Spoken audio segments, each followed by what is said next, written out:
إذ قال يوسف لأبيه يا أبت إني رأيت 11 كوكبا والشمس والقمر رأيتهم لي ساجدين قال يا بني لا تقصص رؤياك على إخوتك فيكيدوا لك كيدا إن الشيطان للإنسان عدو مبين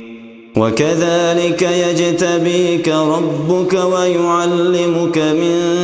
تأويل الأحاديث ويتم نعمته عليك وعلى آل يعقوب كما أتمها على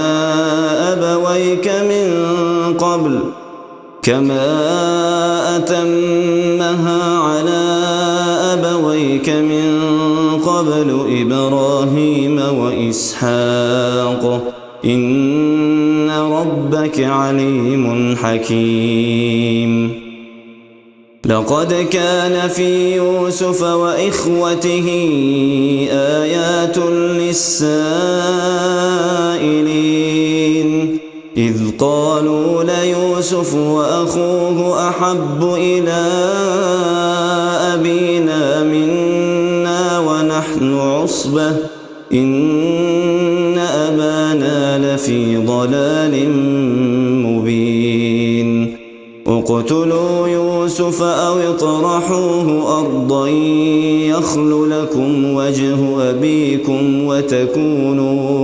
وتكونوا من بعده قوما صالحين قال قائل منهم لا تقتلوا يوسف وألقوه في غيابة الجب يلتقطه بعض السيارة إن كنتم فاعلين قالوا يا أبانا ما لك لا تأمنا على يوسف وإنا له لناصحون أرسله معنا غدا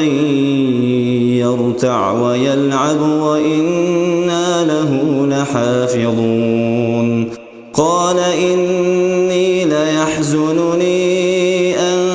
تذهبوا به وأخاف أن